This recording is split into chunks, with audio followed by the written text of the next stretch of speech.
te dit sors. Si on te fait ça, ne sors pas. Parce que la loi te protège. D'accord? Et Dieu est juste. Dieu est le meilleur de propriétaires. Mais attention, nous avons un contrat de bail. Un jour, nous rendrons des comptes. Mais si tu ne comprends pas ça, tu vas dire, vous savez, c'est une simple révélation de se dire, le Saint-Esprit habite chez moi. Ton comportement sera différent que de comprendre que tu habites chez lui. Et les chrétiens sont des locataires qui se comportent comme des propriétaires. C'est l'ignorance qui fait ça. Mais nous ne sommes plus ignorants, gloire à Dieu. Alléluia. Donc, dans cette célébration de la résurrection, nous sommes dans 1 Roi chapitre 17. 1 Roi chapitre 17. Nous allons lire, commençons à partir du verset combien?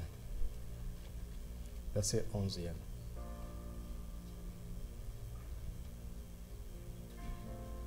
Et elle alla en chercher. Il appela de nouveau et dit, apporte-moi, je te prie, un morceau de pain de ta main. Vas-y, c'est jusqu'à la fin. Elle répondit, l'Éternel ton Dieu est vivant. Je n'ai rien de cuit, je n'ai qu'une poignée de farine dans un pot et un peu d'huile dans une cruche. Et voici, je ramasse 2 morceaux de bois, puis je rentrerai et je préparerai cela pour moi et mon fils et pour mon fils. Nous mangerons, après quoi nous mourrons. Tu ne mourras plus. Élie lui dit, ne crains point, rentre, fais comme tu as dit, seulement, prépare-moi d'abord, soulignez d'abord, prépare-moi d'abord avec cela un petit gâteau et tu me l'apporteras. Tu en feras ensuite pour toi et pour ton fils. Car ainsi parle l'Éternel, le Dieu d'Israël, la farine qui est dans le pot ne manquera point, et l'huile qui est dans la cruche ne diminuera point jusqu'au jour où l'Éternel fera tomber de la pluie sur la face du sol. Alléluia. Dieu te promet que tu ne manqueras pas. Elle alla et elle fit selon la parole d'Élie. Et pendant longtemps, elle eut de quoi manger, elle et sa famille, aussi bien qu'Élie. La farine qui était dans le pot ne manqua point, et l'huile qui était dans la cruche ne diminua point, selon la parole que l'Éternel avait prononcée par Élie. Après ces choses, le fils de la femme, maîtresse de la maison, devint malade. Et sa maladie fut si violente qu'il ne resta plus en lui de respiration. Cette femme dit alors à Élie, qu'y a-t-il entre moi et toi, homme de Dieu? Es-tu venu chez moi pour me rappeler, excusez-moi, le souvenir de mon iniquité? Excusez-moi. Et pour me faire mourir, et pour faire mourir mon fils? Il lui répondit, donne-moi ton fils. Et il le prit du sein de la femme, le monta dans la chambre haute où il demeurait et le coucha sur son lit. Puis il invoqua l'Éternel et dit, Éternel mon Dieu, est-ce que tu affligerais au point de faire mourir son fils, même cette veuve chez qui j'ai été reçu comme un hôte? Il n'a pas été reçu comme n'importe qui. Et il s'étendit 3 fois sur l'enfant. Si tu as prié une fois et que ça n'a pas marché, continue. D'accord? Continue. Le miracle est en route. 3 fois sur l'enfant. Invoqua l'Éternel et dit, Éternel mon Dieu, je t'en prie que l'âme de cet enfant revienne au-dedans de lui.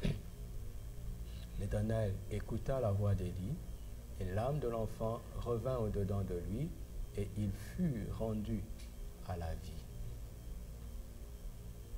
Élie prit l'enfant, le descendit de la chambre haute, soulignée, de la chambre haute dans la maison, et le donna à sa mère. Et Élie dit, vois, ton fils est vivant. Alléluia.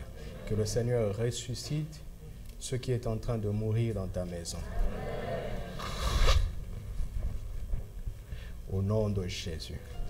Que le Seigneur ressuscite ce qui est en train de mourir dans ton corps. Au nom de Jésus. Que le Seigneur ressuscite ce qui est en train de mourir dans ta famille. Au nom de Jésus. Que le Seigneur ressuscite ce qui est en train de mourir dans tes projets. Au nom de Jésus.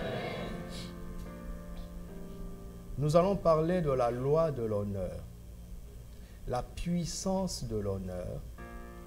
Parce que cette résurrection intervient après un certain nombre de choses. Et donc la puissance de la résurrection que nous poursuivons est une conséquence, une synergie, une combinaison, une association, une addition de plusieurs puissances élémentaires, préalables et de plus en plus grandes. Par exemple, pour aider ceux qui n'étaient pas là hier, par exemple, on dit que l'enfant fut malade, la maladie s'aggrava et il mourut, n'est-ce pas? Heureusement, il y a un homme qui a cru que la mort n'était pas une fatalité. L'homme a prié. Vous imaginez que nos prières sont limitées. Chacun d'entre nous a dessiné l'intervalle dans lequel il pense que Dieu peut agir. Et il se dit, de là jusque là, je peux encore prier. Dès que ça sort de l'intervalle, bon, le Seigneur leur a donné, le Seigneur a repris, que son nom soit béni. Et je ne parle pas seulement de la mort. Chacun d'entre nous a des limites que Dieu veut étendre. Il dit, élargis l'espace de ta tente. C'est pour cela que Paul nous dit, en Ephésiens 3, verset 20 à 21, « Et mon Dieu, non, or à celui qui peut faire, par la puissance qui agit déjà en vous, infiniment au-delà de tout ce que vous demandez et que vous n'osez pas demander parce que vous y pensez seulement. »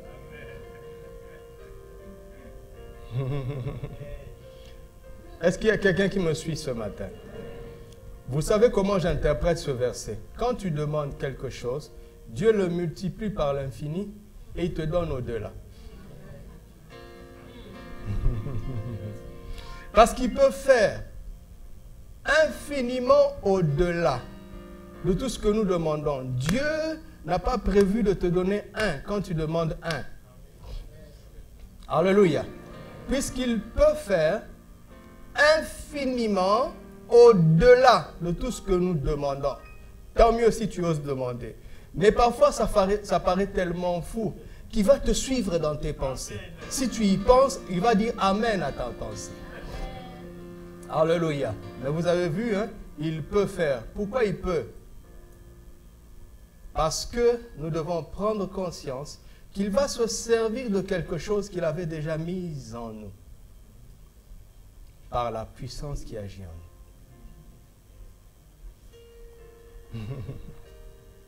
La parole de Dieu est merveilleuse, n'est-ce pas? Nous poursuivons la puissance de la résurrection, mais le Saint-Esprit nous dit, attendez, êtes-vous conscient des puissances que vous avez déjà? Parce que, on dit, l'enfant devint malade. Un. Deuxièmement, sa maladie s'aggrava. Troisièmement, il mourut. Mais si on avait prié quand l'enfant était malade et que l'enfant était guéri, on dirait, voilà, il avait une fièvre, j'ai imposé les mains et la fièvre est partie. Gloire à Dieu, alléluia. Dieu est trop puissant pour ne guérir que des fièvres. Et quand tu emmènes un mort, tu n'oses même pas.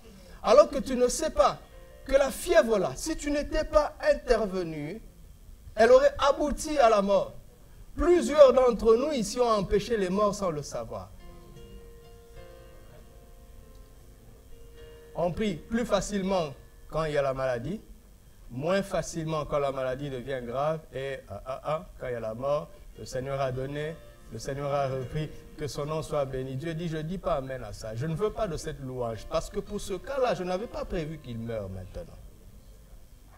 C'est une mort prématurée. Que le Seigneur donne à quelqu'un d'expérimenter la résurrection des morts, au sens littéral du terme. Amen.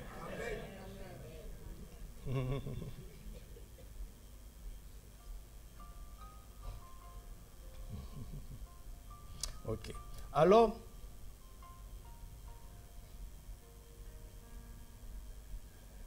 il y a des puissances qui agissent déjà dans ce texte. Nous avons vu la puissance de la direction intérieure, la puissance de la foi en action. Ce matin, nous avons vu quoi? Rappelez-moi.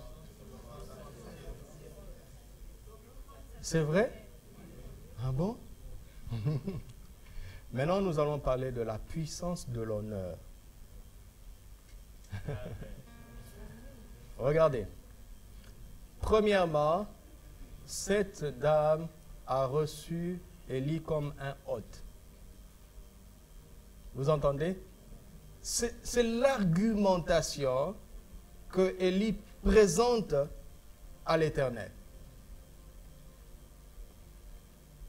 Il dit, Seigneur, je n'ai pas été reçu comme un vulgaire individu. Et tu sais, Seigneur, tu connais notre culture orientale de l'époque.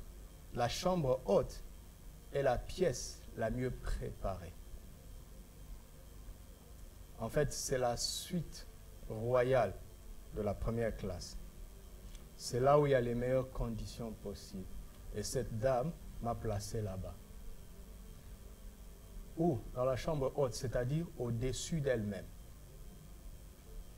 Elle m'a honoré à ce point. Et Seigneur, tu te souviens que le jour de son dernier repas, je lui ai dit, sers-moi d'abord. Donc, à moi là, priorité. Et cette dame a accepté. Vous sentez ça? Vous sentez l'honneur que cette femme a donné à cet homme? Elle ne savait pas que cet honneur était un crédit qu'elle avait déposé dans un compte d'épargne avec des intérêts excessifs qui se transformeraient en débit de résurrection. Elle avait semé une graine d'honneur, elle a moissonné une récolte de résurrection. Un petit honneur. Regarde ce que ça a généré. Je parlais dernièrement avec un monsieur que j'aime beaucoup, qui passe de temps en temps ici. Une personne âgée que j'aime beaucoup. Et il m'a dit que lui, il a fait ses études en France dans les années, je ne dirais même pas parce que la plupart d'entre nous n'étaient pas nés. Et ils avaient une excellente bourse à l'époque. Et un jour, parce que l'État virait leur bourse dans une banque, à la poste d'ailleurs, à la poste française. Et un jour, une dame au guichet l'a appelé. Elle a dit, monsieur, je te conseille d'ouvrir un compte d'épargne,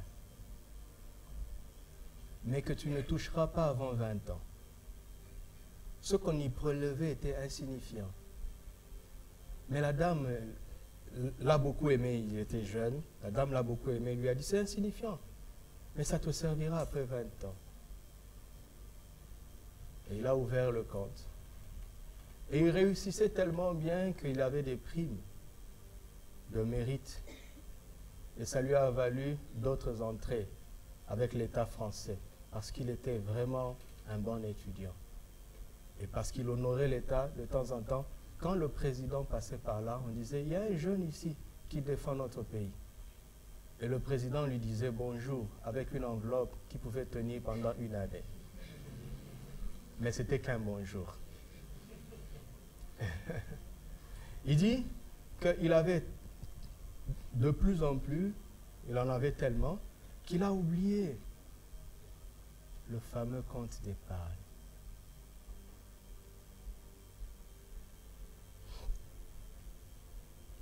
Et longtemps après, l'État l'a détaché à son ambassade ici au Maroc. C'est un fait que je vous raconte. Et pendant qu'il était au Maroc,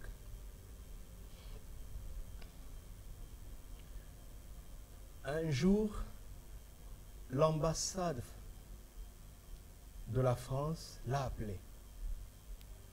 A appelé l'ambassade du Gabon pour dire, nous cherchons trace d'un certain temps. Il dit, mais c'est moi. Il dit, la poste veut vous voir.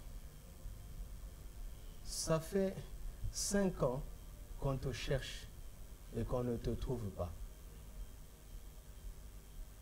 Au point que l'ambassade a contacté au pays, c'est le pays qui a dit que vous contactez notre ambassade au Maroc. Lui, il me raconte qu'il a des enfants en France. Il s'est dit, mon Dieu, quelle gaffe mon enfant a fait. Il se présente à l'ambassade. Il dit, il y a un courrier pour toi de la poste. Il ouvre le courrier, mon Dieu, il dit, monsieur, votre dépôt s'est multiplié. Nous voulons juste savoir si vous voulez injecter encore, parce que l'échéance a dépassé. Voici les avantages que vous aurez au cas où, ou sinon, vous pouvez venir récupérer. C'est là qu'il s'est souvenu. Et il a demandé conseil. Et de fil en aiguille, c'est comme ça qu'il a acheté une maison ici au Maroc. Il dit, ma maison que j'ai au Maroc, c'est une maison que j'ai par-dessus. Je n'ai pas souffert pour l'avoir. Je n'avais même pas prévu de l'avoir. Si les hommes peuvent faire ça.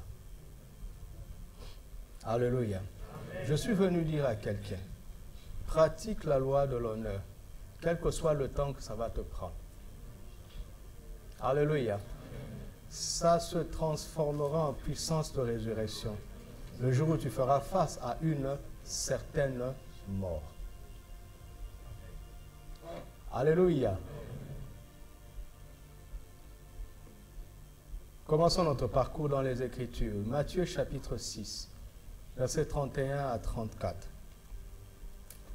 Matthieu 6, 31 à 34. Ne vous inquiétez donc point. Et ne dites pas, que boirons-nous?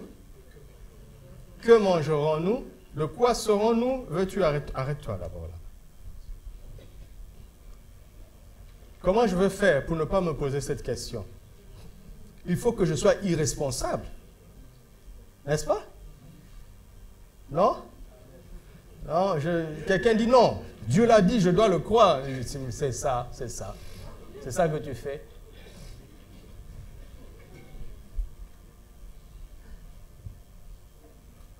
Continuons. Car toutes ces choses, qui les recherchent? Y a-t-il des païens ici?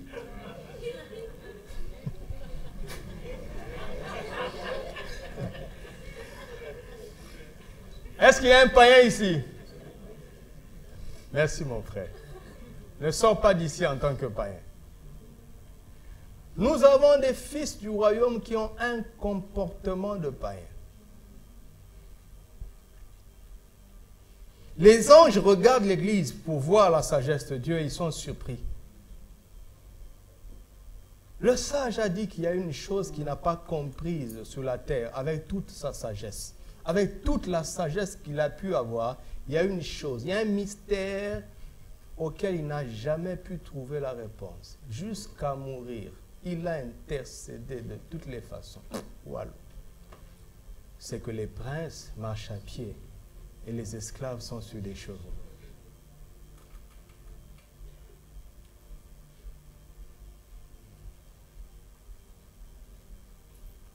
Mon frère, ma soeur, fils du royaume, arrêtez de vous comporter comme des païens. Amen. Continuons. Votre Père céleste sait que vous en avez besoin. S'il sait, qu'est-ce que je dois faire? Je dois chercher premièrement, pas uniquement. Premièrement, le royaume et la justice de Dieu. Et toutes ces choses, lesquelles? Les vêtements, le logement et la nourriturement. Pour forcer la rime. Les aliments, voilà. Le vêtement, le logement et les aliments. Il va nous les donner. Mais comment? Par-dessus. Parfois, Dieu libère la livraison. L'ange facteur arrive, mais il ne voit pas où il va poser ça.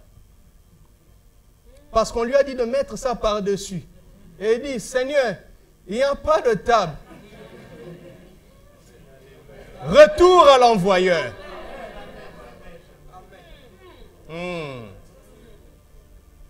Parce que c'est prévu que ce soit posé par-dessus.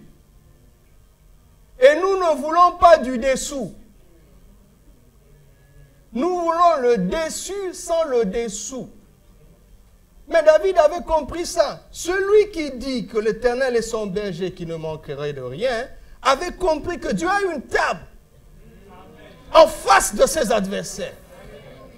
Il pose cette abondance sur cette table. As-tu cette table? Et cette table, c'est la priorité que toi et moi devrions donner au royaume et à la justice de Dieu. Ce n'est pas de la religion. C'est de la sagesse. C'est pratique. C'est du concret.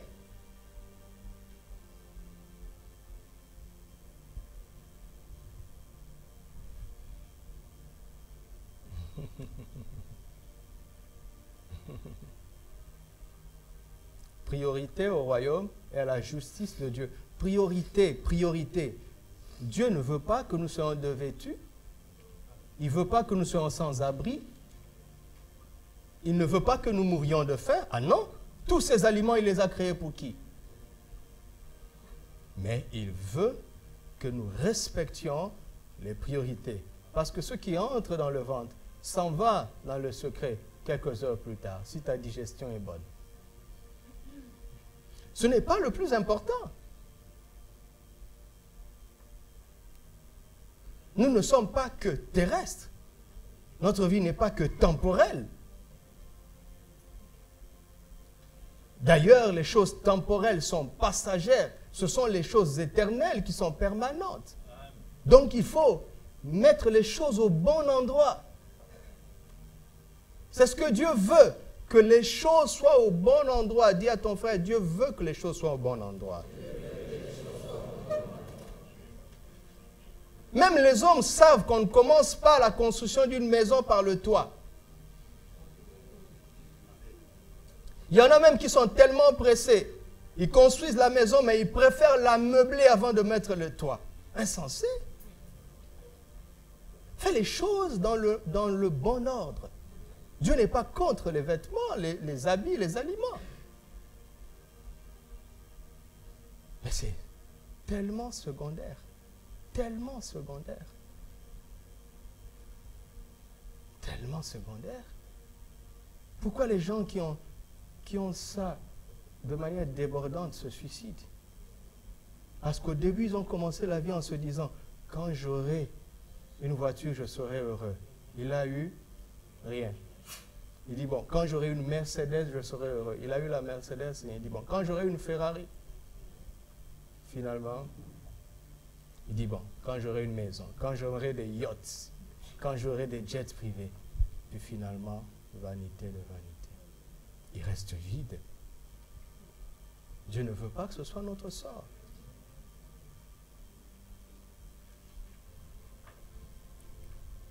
Sais-tu qu'en étant ménagère, tu peux être plus heureuse que ton patron? Hein? Vous connaissez Naaman le Syrien, le général. Il avait une lèpre cachée, mais la servante savait. Ils ont tous des lèpres cachées. Arrête de te minimiser. Oh. Si tu as Christ, le vide là, il est déjà comblé. Maintenant, il reste à mettre la peinture. Mais eux, ils sont des sépulcres blanchis. Il n'y a rien à l'intérieur. Mais nous sommes complexés. Il n'y a que l'ignorance qui fait ça.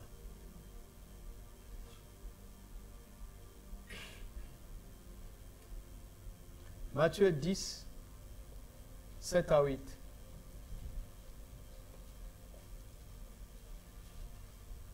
Allez, prêchez et dites, le royaume des cieux est proche. Guérissez les malades, ressuscitez les morts. Vous entendez? C'est un ordre. Par la grâce de Dieu, j'en ai déjà ressuscité des centaines, mais moralement encore et spirituellement. J'attends de le faire physiquement. Ah ouais?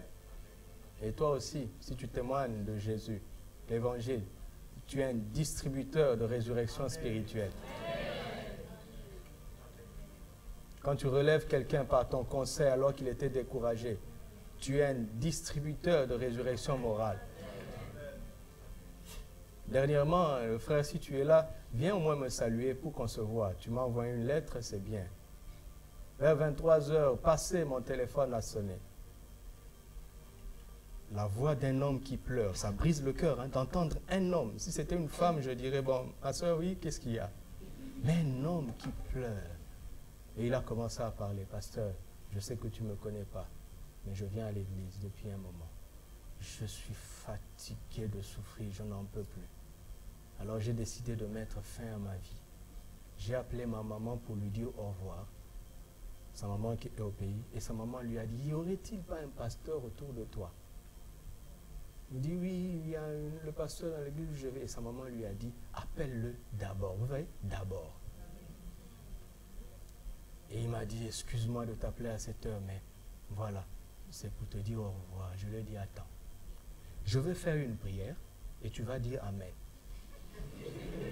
Il peut vous témoigner s'il veut. Regarde, il faut croire en la puissance du Saint-Esprit. À 23h30, déjà moi je dormais. Si je lui dis, attends-moi, je vais sortir, prendre le transport. Premièrement, je peux arriver trop tard. Deuxièmement, quand même, je veux me donner un peu de difficulté. Je lui ai dit, je veux faire une prière. Tout ce que je te demande, c'est de dire Amen. Il a dit, ok. Il a dit, au nom de Jésus, j'ordonne à la mort de se retirer de cette personne. J'ordonne à cette pression de se retirer. Je commande à l'espoir de revenir. Amen. Il a dit, Amen. Je lui ai dit, ok. 3 jours après, je reviens, parce que je n'avais pas fait le dimanche ici. Je reviens en semaine, je trouve une lettre. Il dit, pasteur, c'est moi le frère tant, pour lequel tu avais prié la nuit. Quand j'ai dit Amen après, le Seigneur m'a donné tel verset et j'ai été restauré. Est-ce que je n'ai pas ressuscité un mort? Non, vous allez dire non, il n'était pas mort. Il aurait été mort. Vous voulez que je vous montre la lettre? Elle est dans mon tiroir. C'est pas une... Alléluia, j'ai ressuscité un mort.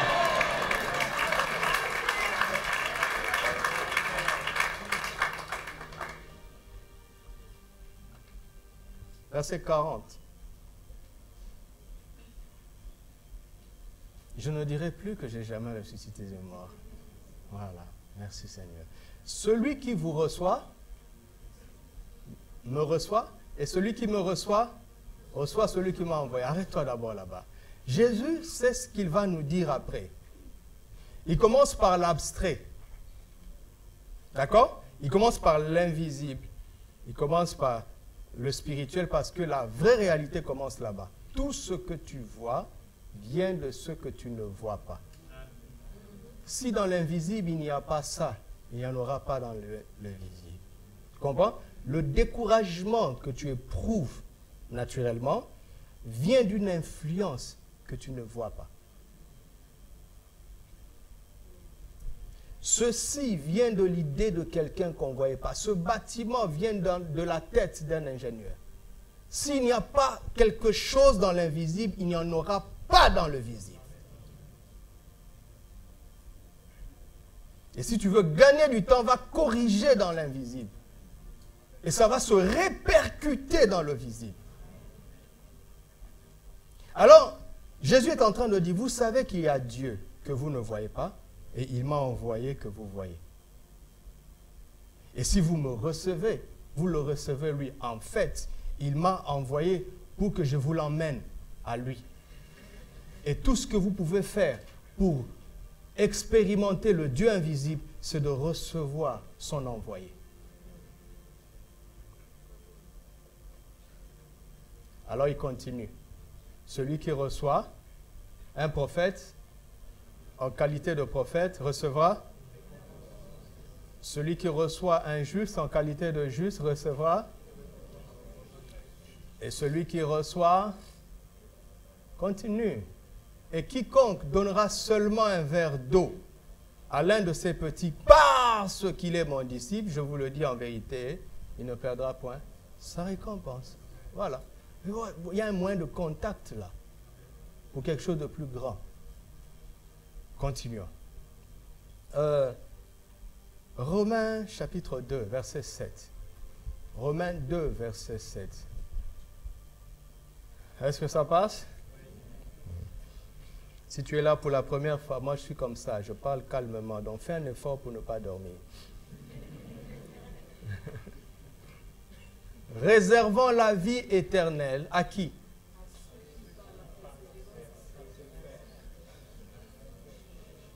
Ah, vous allez trop vite. Oui, vous connaissez Jean 3,16. Le même mot est là. Dieu réserve la vie éternelle à qui? D'abord à ceux qui aiment bien faire et qui le font avec persévérance. D'abord, ils aiment bien faire. Et rien ne les décourage à bien faire. Quand je vous dis que la vie chrétienne est une vie pratique, c'est ça là. Le diable croit à la parole de Dieu. Quand quelqu'un commence à bien faire, il va dire au démon, allez le décourager. Parce que je sais comment ça aboutit cette affaire. Non, moi je ne veux pas ça. Faites en sorte que les gens soient médiocres. Je ne veux pas que cette société s'arrange. Le démon dit non, mais on va combattre ceux qui prient là-bas pour que ça change. Il dit non, laissez-les prier. Eux là, laissez encourager les mêmes. Mais allez combattre ceux qui veulent bien faire. Tu es choqué, hein? Ta théologie est ébranlée. Parce que s'il y a un pays qui devait être dans les tops des plus développés, le Congo en ferait partie. L'Afrique serait au sommet. Il n'y a pas un lieu sur la terre où on prie plus qu'en Afrique. Mais il n'y a pas un lieu sur la terre où...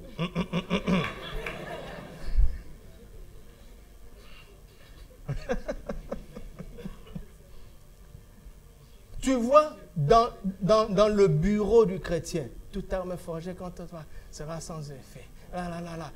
Les autocollants sont là. Mais en même temps, ils bloquent ton dossier. Si tu ne donnes rien, ça ne passe pas. Et quand tu le corromps, il prélève vraiment la dîme.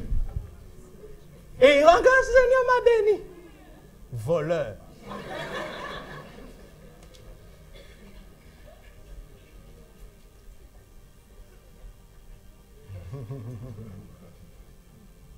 Persévérance à bien faire. Après, tu passes à un niveau supérieur. Cherche. Cherche quoi? Et puis, tu aboutiras à quoi? On est dans la Pâque, hein? Ah ah! On est dans la Pâque, là. Le chemin qui aboutit à l'immortalité commence par quoi? Je n'ai pas fait exprès. Ce n'est pas moi qui ai écrit la Bible. J'ai commencé par me rendre compte que cette dame avait honoré l'homme de Dieu. Il avait honoré la parole de Dieu. Ce n'est pas ma faute si à Romains 2,7, j'y suis pour rien. Mais je me rends compte que celui qui a écrit 1 Roi 17, c'est le même qui a écrit Romains. Et il avait laissé des vérités comme des morceaux de puzzle. Et Dieu est tellement grand que ces pièces de puzzle ont la forme des siècles et des générations. Parce que l'image est une image éternelle. Donc les pièces ont des formes de génération.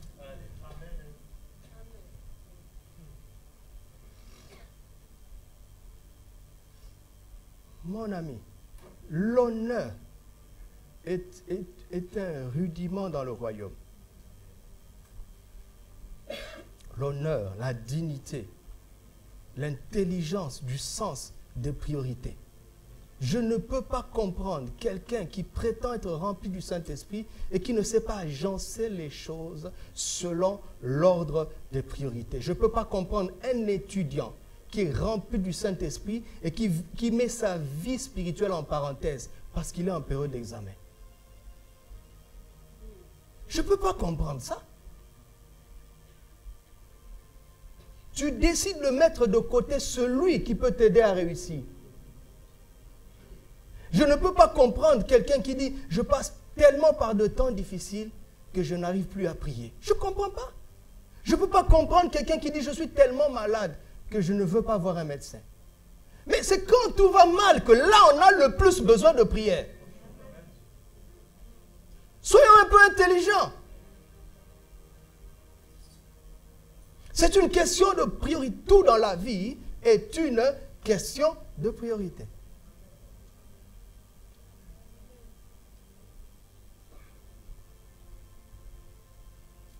Recherchez l'honneur, la gloire et l'immortalité.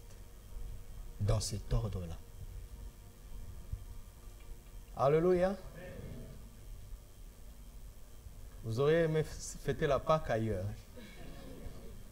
Là au moins on allait, vous savez, les chrétiens sont un peu comme des alcooliques. Ils noient leurs soucis dans l'alcool de la religion. La pierre est ôtée, alléluia, blablabla, blablabla. Bla, bla, bla. Et quand ils sortent, ils pleurent, ils disent, attendons la Pâque prochaine. La Pâque de Christ, elle est permanente.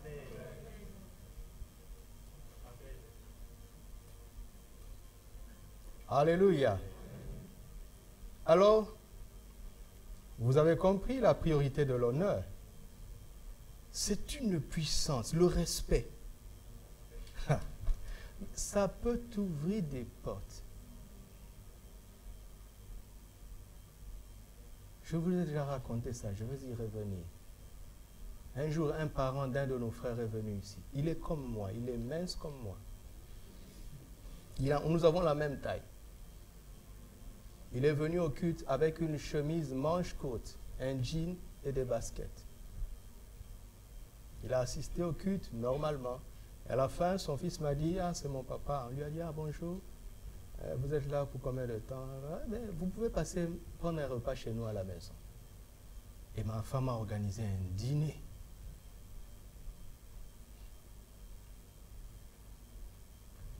Ils sont venus, nous avons partagé un repas. Et en rentrant, il m'a dit, pasteur, le jour où tu viens au Congo, préviens-moi s'il te plaît. Je ne savais pas que c'était l'embuscade de ma vie. Bref, c'était un grand homme. Et on nous a accueillis au quai de l'avion. On nous a mis dans un hôtel 5 étoiles. Assez frais. Un jour, il me dit, ce qui m'a impressionné, quand j'ai quitté de chez vous, j'ai demandé à mon fils, est-ce que tu lui as dit qui je suis? Parce que dans leur éducation, ils ne doivent pas le faire. Il dit, non, non, le pasteur, il est comme ça. Il traite tout le monde de la même façon. Il dit, c'est ça qui m'a fait t'aimer.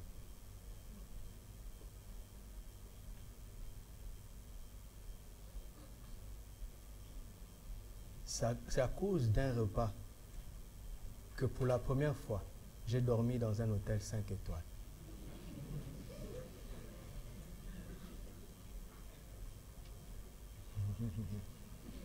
Je ne vais pas vous dire la suite. Parce que c'est très rigolo. On était des vrais gaous dedans. Non, c'est très rigolo. Mais ça y est, on a dépassé ça. Maintenant, on sait comment faire. Vous riez pourquoi? Est-ce que vous savez? Vous riez. Moi, c'était mieux que nous. L'honneur. L'honneur. Abraham a donné un repas. Il ne savait pas. Tu sais, 3 personnes passaient devant chez lui. Abraham a dit à sa femme, vite, ma soeur. Vous les femmes d'aujourd'hui, la moderne. Oh, tu dis même pas chérie, s'il te plaît. Allez, il n'a pas dit chérie, s'il te plaît. Hein? J'arrive. Attendez, j'arrive. Je vais ramasser tout le monde aujourd'hui. C'est la Pâque, j'arrive. Attendez, je suis même pressé. Bon, on commence par le commencement. À tout Seigneur, on commence par le Seigneur. L'honneur envers Dieu. 1 Samuel 2,30, mais bon, on arrive. 1 Samuel 2,30. C'est pourquoi voici ce que dit l'Éternel, le Dieu d'Israël. J'avais déclaré que ta maison et la maison de ton père marcheraient devant moi à perpétuité. Et maintenant, dit l'Éternel, loin de moi. Car j'honorerai celui qui m'honore, mais ceux qui me méprisent, attendez, Dieu n'a pas dit, j'honorerai celui qui m'honore et je mépriserai celui qui me méprise. Dieu ne sait pas mépriser quelqu'un. Ça ne fait pas partie de son système. Il ne sait pas comment faire. Il ne sait pas mépriser, il ne sait pas insulter, il ne sait pas haïr, il n'a pas de rancune.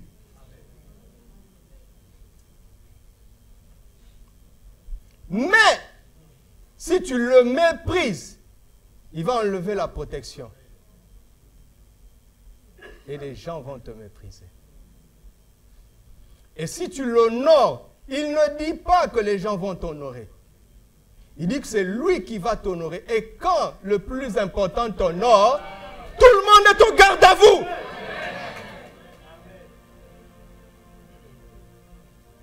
Tout le monde est au garde à vous. J'aime quand je suis au bureau et que je dis, je ne veux pas recevoir, je suis fatigué. Et les enfants, quand ils viennent, ils cherchent mon regard. Quand nos yeux se croisent, je dis à la sœur, et puis ils se disent, ha ha ha ha.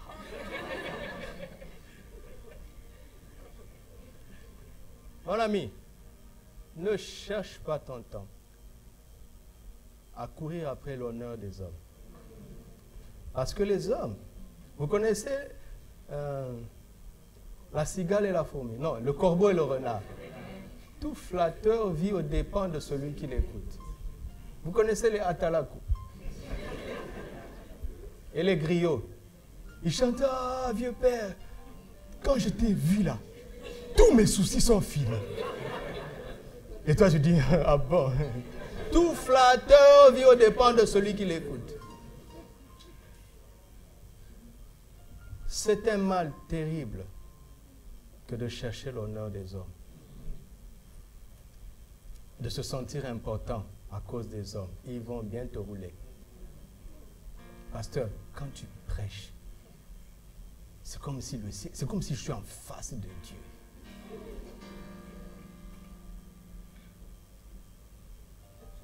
Il a un but. N'est-ce pas, ma soeur? Quand ce frère te parle, tu perds et le sommeil et l'appétit. Tu es comme ça. Il a un but. Celui qui n'est pas égoïste, il ne parle pas comme ça.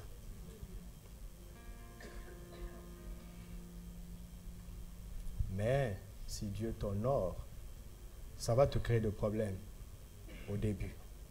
Mais finalement, Dieu finira par mettre tout le monde au garde à vous. Donc, si Dieu dit ça et les hommes disent ça, faites ça. N'ayez pas peur des problèmes. Dieu s'en chargera. Alléluia. Malachie 1, 6. 6 à 8. L'honneur envers Dieu. Là, j'ai donné un principe général. Mais il y a un domaine où Dieu voit si on l'honore. Parce que quand nos bouches le louent, il dit, c'est bien. Les anges, ils connaissent tellement Dieu que parfois, quand l'église loue, quand quelqu'un loue Dieu, l'ange dit, ah, mais moi, je n'ai jamais parlé comme ça. Je n'ai jamais chanté comme ça. Mais il voit que Dieu est de marbre, il ne bouge pas. Et Dieu lui dit, attends, tu vas voir. Attends le panier des offrandes.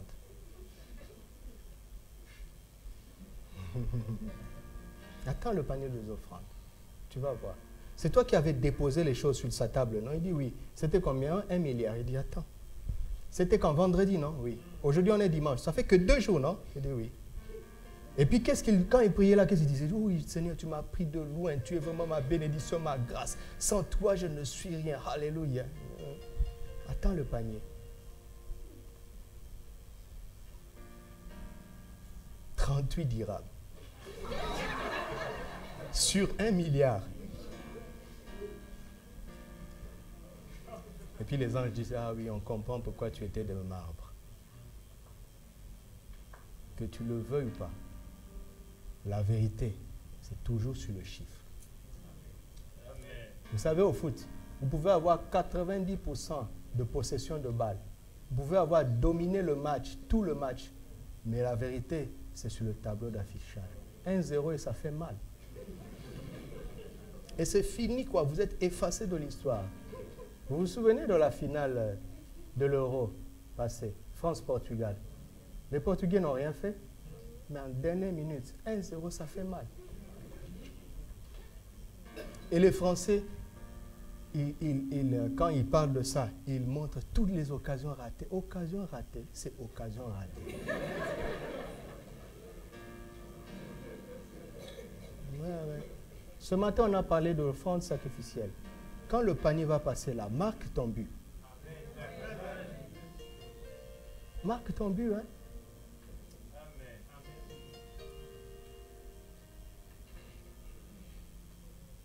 Un fils honore son père. Ouais, c'est ce qui est normal du point de vue de Dieu.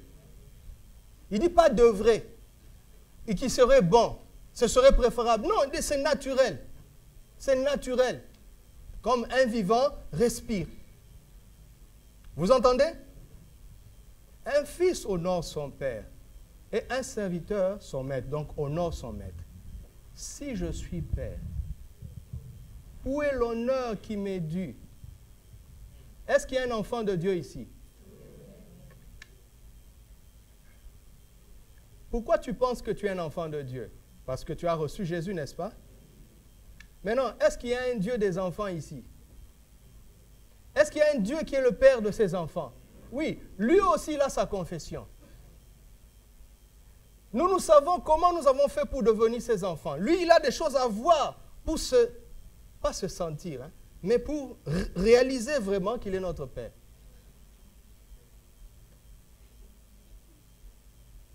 Si je suis Père, où est l'honneur qui m'est dû?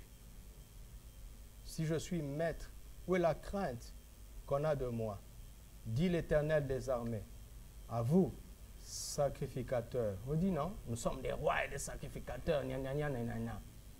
Il nous parle. Qui méprisez mon nom.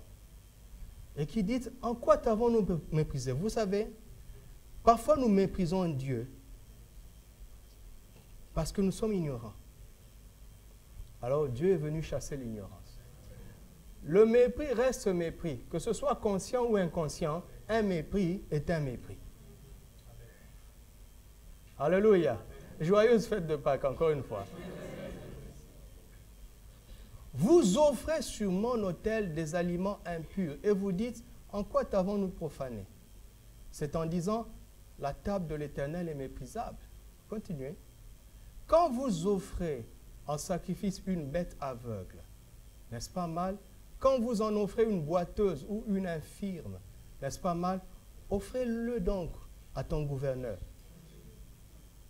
Te recevra-t-il bien?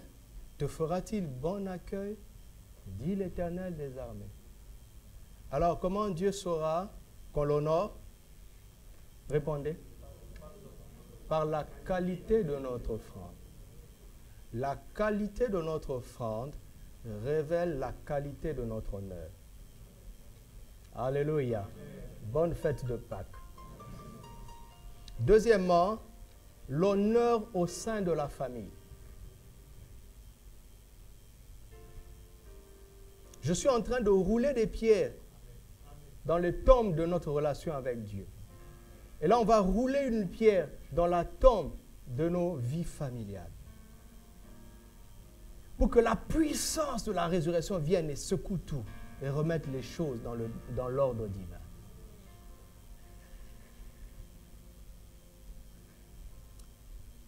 Éphésiens 6, 1 à 4.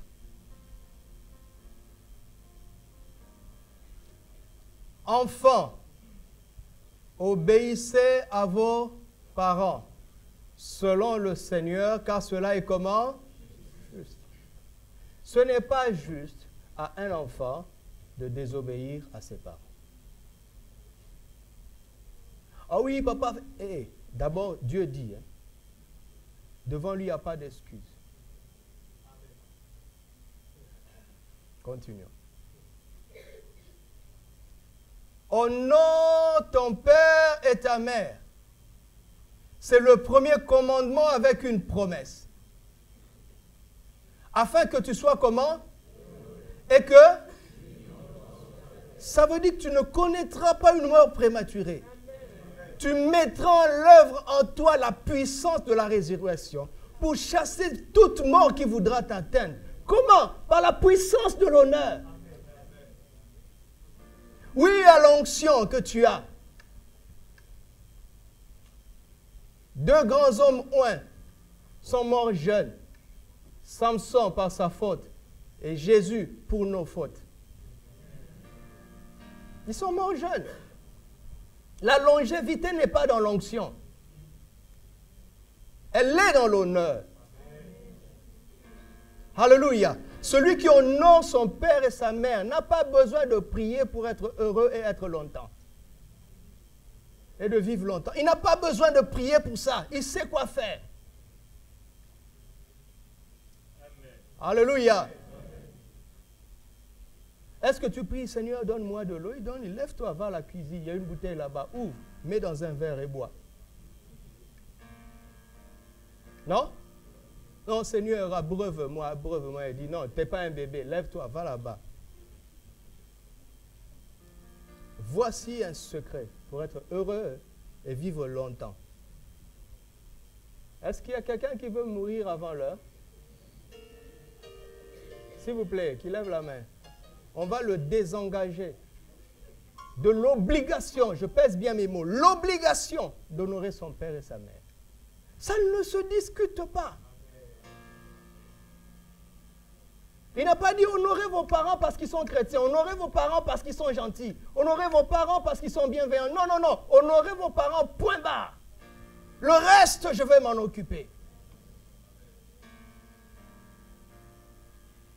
Je ne comprends pas ces églises où on permet aux chrétiens d'abandonner leurs parents parce qu'ils sont sorciers. Je ne comprends pas ça. Ça, ce n'est pas l'église chrétienne. Mais ils lisent quelle Bible? Il est possible que le papa ou la mère soit vraiment sorcier. Et puis quoi encore? Au travail, est-ce que tu as démissionné parce que ton boss est sorcier? Est-ce que c'est logique?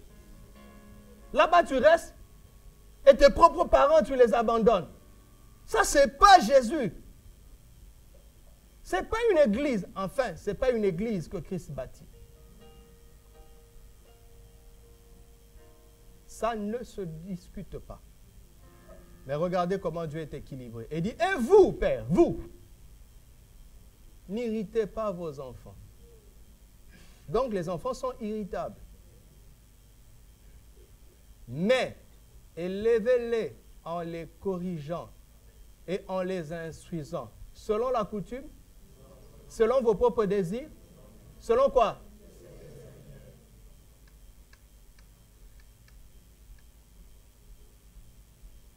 Voici pourquoi le monde va mal. Parce que les parents ne jouent pas leur rôle et les enfants ne réagissent pas bien. Ils ne réagissent pas selon le Seigneur. Et les enfants ne jouent pas leur rôle et les parents ne réagissent pas bien. Il n'y a aucun gouvernement qui peut résoudre ce problème. Mettez les démocrates, les socialistes, les républicains, les Obama, les Trump, les Clinton. Ça va se succéder, les choses vont s'empirer. Parce que la mort est au sein des familles. Et ils ne savent pas comment les chasser. Bonne fête de Pâques.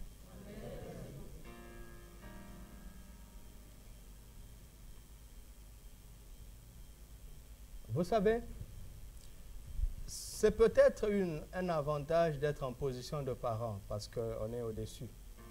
Mais parent, sois aussi humble. Qu'est-ce qui te motive? Pourquoi tu veux que l'enfant fasse ça? Est-ce que Dieu approuve ta volonté? C'est selon le Seigneur.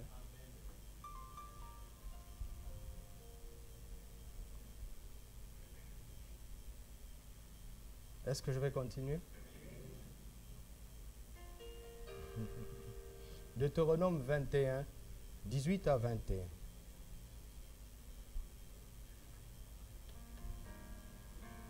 Ah, moi j'aime quand on agite les gens, y compris en langue, et qu'on parle des choses mystiques et qu'on se rentre. Et qu'on sent la chaleur, on sent l'onction. Oui, il y a une forte onction ici. Pour mettre de l'ordre dans nos vies. Si un homme a un fils comment?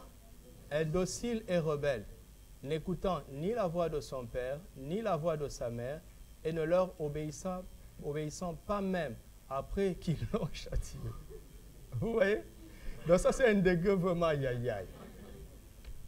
Le père et la mère le prendront et le mèneront vers les anciens de la ville et à la porte du lieu qu'il habite. Ils diront aux anciens de sa ville, voici notre fils qui est indocile et rebelle, et qui n'écoute pas notre voix, et qui se livre à des excès et à l'ivrognerie. Et tous les hommes de sa ville le lapideront, et il mourra. Tu ôteras ainsi le mal du milieu de toi, afin que tout Israël entende et craigne l'Éternel. Vous savez, si on suivait la parole de Dieu, on comprendrait comment parfois un seul individu peut être un danger pour le peuple. Et pourtant, il est avec nous, il sert avec nous. Entre nous, ça se passe bien, mais il est un poison à cause de ce qu'il fait subir à ses parents. Et dans le royaume des cieux, on supprime cette race. Vous entendez? Est-ce que vous m'entendez? On supprime ça. C'est pour ça que aujourd'hui, on ne lapidera pas. Mais quelqu'un peut mourir à 28 ans. C'est Dieu qui dit enlevez ça. Effacez ça de la terre.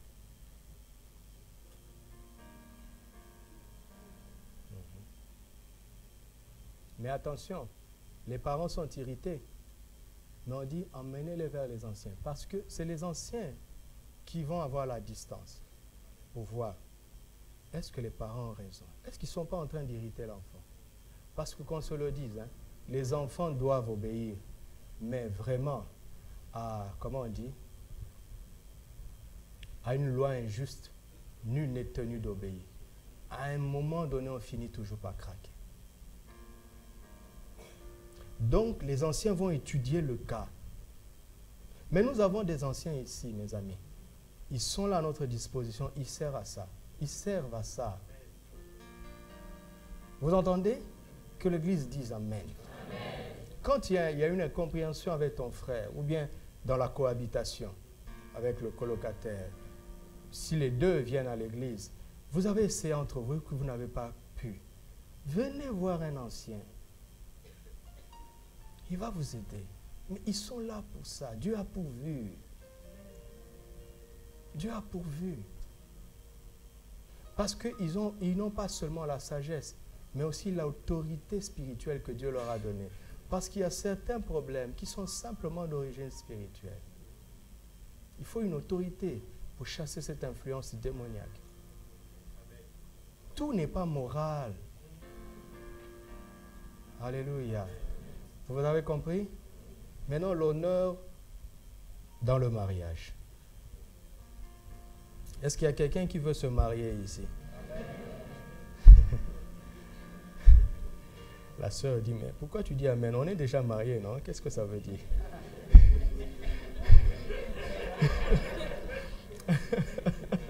Qu'est-ce que ça veut dire? Elle dit, non, ça m'a échappé. Elle dit, non, Ça, c'est un lapsus révélateur. Bon, on termine d'abord la prédication, on va causer à la maison. Non, il n'y en a pas ici. Alléluia. Éphésiens 5, 22 à 33. Alléluia. Est-ce que c'est la Pâque, ce que je raconte? Femmes, soyez soumises à vos maris. Comment? Arrêtons-nous d'abord là-bas. Regardez, mon cher mari, c'est une folie d'attendre de la soumission d'une femme qui n'est pas soumise au Seigneur.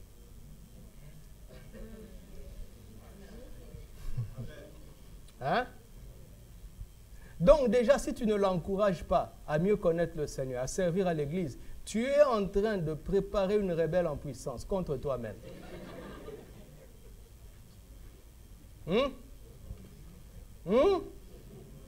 Je parle aux maris qui disent, ah, encore ce dimanche, vous aurez réunion de vertueuses.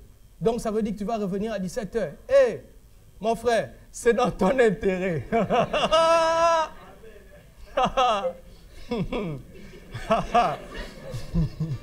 On va voir ce qui arrive. Alors attendez, vous allez voir. Allons-y. Comme au Seigneur, hein? Regardez, ma chère sœur, tu dois investir dans ta soumission à Christ pendant que tu es célibataire.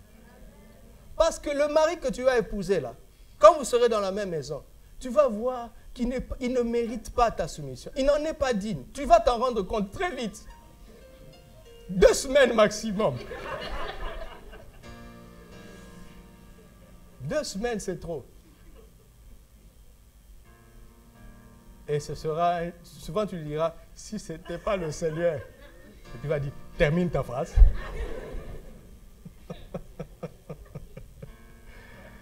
Alléluia, alléluia. Oh, c'est merveilleux. Oh, oh, oh. C'est appétissant. Oh. Que le Seigneur soit avec vous.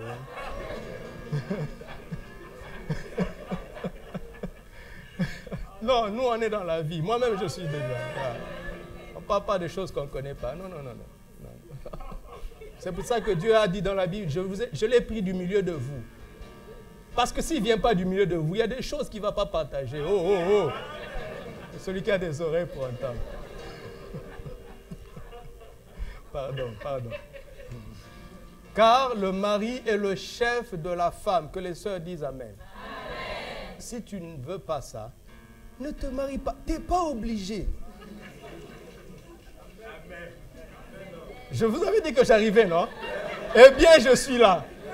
Regarde, tu vas dire, oui, la loi civile, maintenant, on a modifié la Constitution, égalité, décision du domicile conjugal, là, par, comment dire, consensus. Tu sais, consensus, quand il y a beaucoup de gens, c'est facile. Hein? Mais quand il y a 2, si l'un dit non, il a 50%. Consensus à 2, il n'y a rien de plus difficile que ça. Parce que vous avez 50 parts, une part égale, l'un et l'autre. C'est pour ça que quand, dans le mariage civil, d'abord, ils vous lisent vos droits.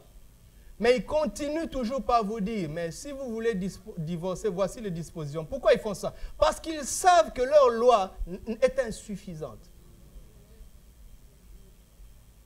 Alors ils prévoient le cas échéant. Dieu n'a pas prévu le cas échéant. Pourquoi? Parce qu'il dit, si tu suis ma formule, elle est infaillible. Amen. Je l'ai déjà testée.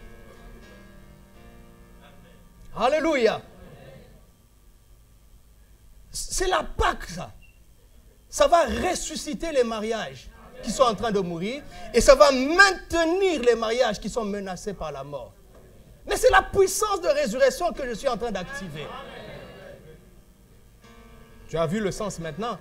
Il fallait que je dise ça parce que tu ne voyais pas le lien. Le lien est évident.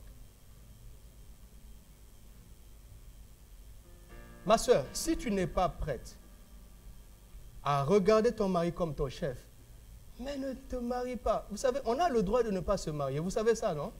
On n'a pas dit que les célibataires iront en enfer. Alors, voici les questions que tu dois te poser. Parce que moi, je ne te dirai jamais que vous êtes égaux dans la hiérarchie. Dans le royaume, il y a une hiérarchie.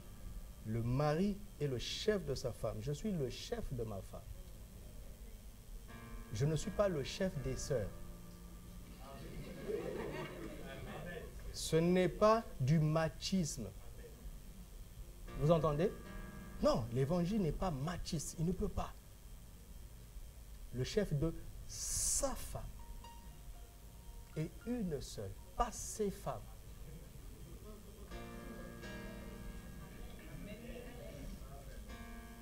Car le mari est le chef de la femme, comme Christ est le chef de l'Église, qui est son corps et dont il est le sauveur. Ok, maintenant Marie, toi qui as pris la position de chef, j'arrive. Or, de même que l'Église est soumise à Christ, les femmes aussi doivent l'être à leur mari. En quoi? Non, la plupart. La plupart? Vous devez bien réfléchir avant de vous marier. Hein. Parce que c'est sur cette loi-là que nous allons vous bénir. Et c'est sur cette base que nous allons trancher les différends. C'est trop. Si tu n'es pas prêt, tu n'y entres pas. Allons-y. Marie, aimez vos femmes comment? Oui, bon, si on s'était arrêté là, chacun allait définir l'amour de Christ pour l'Église. Il dit, ah, je te connais, j'arrive. Et c'est quoi? On parle de quoi? Se livrer là, ça veut dire quoi?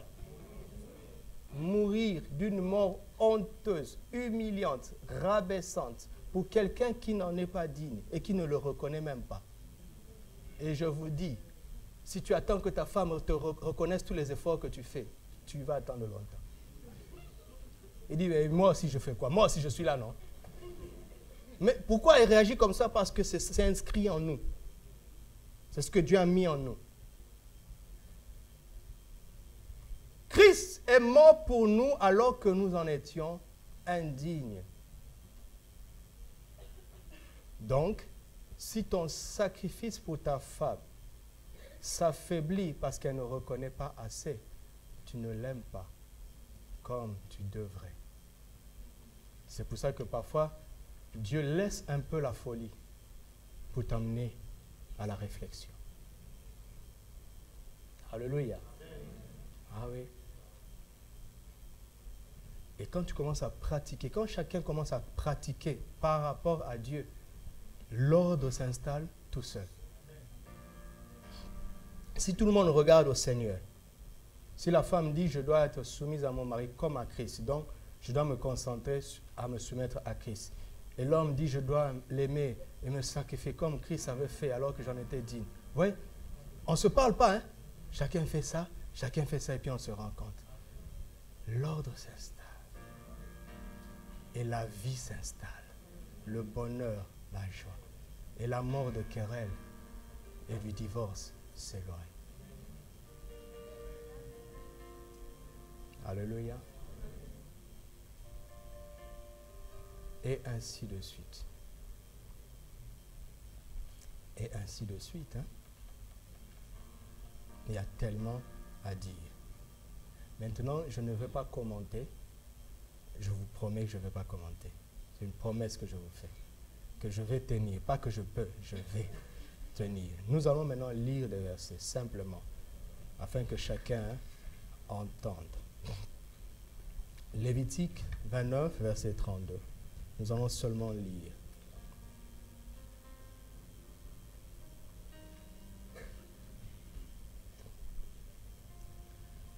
Sois rapide, s'il te plaît.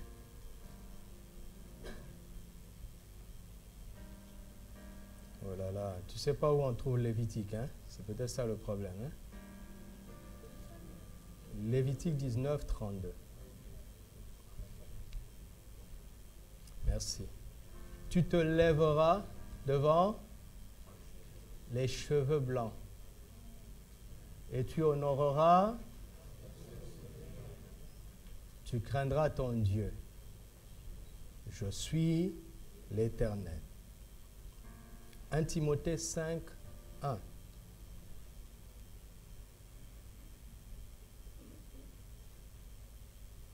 Ne réprimande pas rudement le vieillard, mais exhorte-le comme un père. Exhorte les jeunes gens comme des frères. Proverbe 16, 31. Proverbe 16, 31.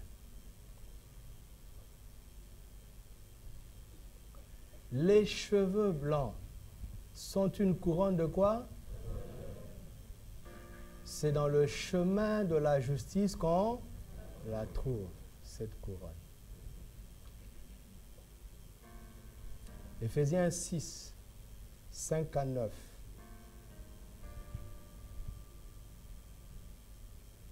Serviteurs, obéissez à vos maîtres selon la chair, avec crainte et tremblement, dans la simplicité de votre cœur, comme à Christ. Non pas seulement sous leurs yeux, comme pour plaire aux hommes, mais comme des serviteurs de Christ, qui font de bon cœur la volonté de Dieu. Servez-les avec empressement, comme servant le Seigneur et non des hommes. Sachant que chacun, soit esclave, soit libre, recevra du Seigneur selon ce qu'il aura fait de bien. Et vous, maîtres, agissez de même à leur égard et abstenez-vous de menaces, sachant que leur maître et le vôtre est dans les cieux et que devant lui, il n'y a point d'acception de personne. 1 Pierre 2, à partir du verset 6e, 6 à 20. Car il est dit dans l'Écriture, voici je mets en Sion, on n'a pas oublié Sion, hein?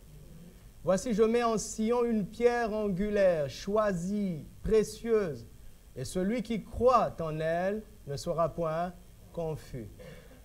L'honneur est donc pour vous qui croyez, mais pour les incrédules, la pierre qu'ont rejetée ceux qui bâtissaient est devenue la principale de l'angle, et une pierre d'achoppement et un rocher de scandale. Ils s'y heurtent pour n'avoir pas cru à la parole, et c'est à cela qu'ils sont destinés. Vous, au contraire, vous êtes une race élue, un sacerdoce royal, une nation sainte, un peuple acquis, afin que vous annonciez les vertus de celui qui vous a appelé des ténèbres à son admirable lumière. Vous qui autrefois n'étiez pas un peuple et qui maintenant êtes le peuple de Dieu. Vous qui n'aviez pas obtenu miséricorde et qui maintenant avez obtenu miséricorde. Bien-aimés, je vous exhorte comme étrangers, voyageurs sur la terre, à vous abstenir des convoitises charnelles qui font la guerre à l'âme. Vous voyez?